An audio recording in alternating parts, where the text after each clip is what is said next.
নমস্কার বন্ধুরা, কেমন আছো সবাই? আশা করি সবাই ভালো আছো, সুস্থ আছো।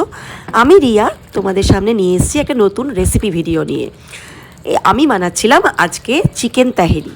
এই চিকেন তাহেরিতে প্রথমে মাংসের মধ্যে আদা রসুন পেঁয়াজ বাটা তারপরে পেঁয়াজ কুচি কিছুটা দেবে, তারপরে টক দই আর নুন, হলুদ গুঁড়ো, নুন, লঙ্কা গুঁড়ো দিয়ে ম্যারিনেশন করবে। তারপরে কড়াইতে সাদা তেল ঢেলে তার সাথে 1 চামচ কি 2 চামচ ঘি মিলিয়ে নেবে।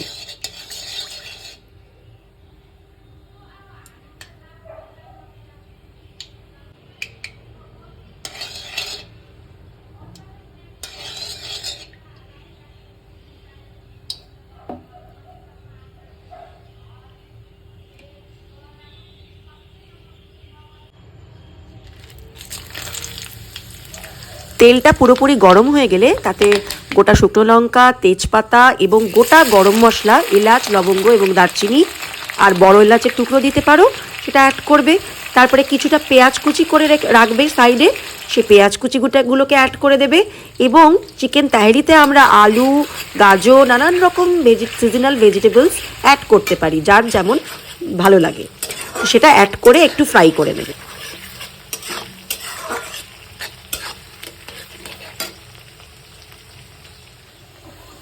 পেঁয়াজটা ভালোভাবে ভাজা হয়ে গেলে যে ম্যারিনেশন করে রেখেছিলে যে মাংসটা, সেটা ওর মধ্যে ঢেলে দেবে।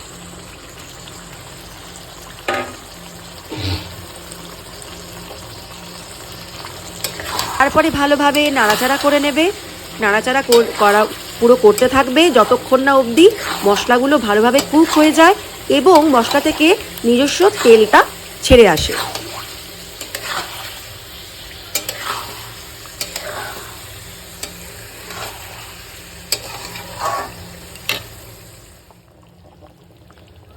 এটা কিন্তু যেহেতু আমরা দই অ্যাড করেছিলাম, দই থেকে জল বেরোবে এবং চিকেনের নিজস্ব একটা জল থাকে, সেটাও বেরিয়ে দেখো আমি কোনো এক্সট্রা জল অ্যাড করিনি। এখানে সাইডে একটা পাত্রে আমি কিছুটা গরম জল রেখেছিলাম।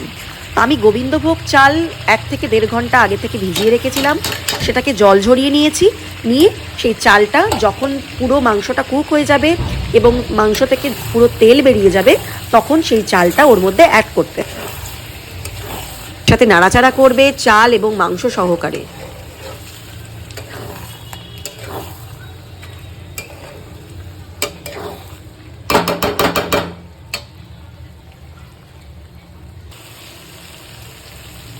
দেখো ভালোভাবে যখন তেল ছেড়ে যাবে তখন কিন্তু ওর মধ্যে নুন অ্যাড করবে যতটা টেস্ট অনুযায়ী। তারপরে সাইডে যে গরম জল বসিয়েছিলে সেটা অ্যাড করে দেবে, কিন্তু জলটা অবশ্যই হতে হবে যে পরিমাণ চাল নিয়েছো তার ঠিক ডাবল পরিমাণ জল হবে, গরম জল অবশ্যই।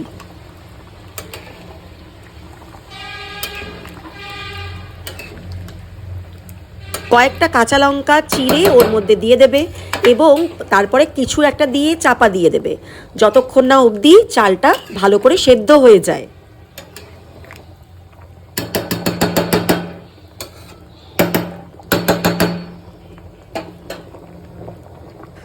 অবশ্যই চালটা ভালো করে সেদ্ধ হয়ে গেলে নামানোর আগে চিনি দেবে, যেমন টেস্ট যেরকম সবাই মিষ্টি খাও সেই অনুযায়ী চিনি দেবে।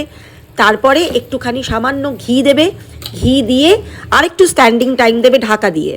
তারপরে কিন্তু এটা একদম রেডি হয়ে যাবে সার্ভ করার জন্য।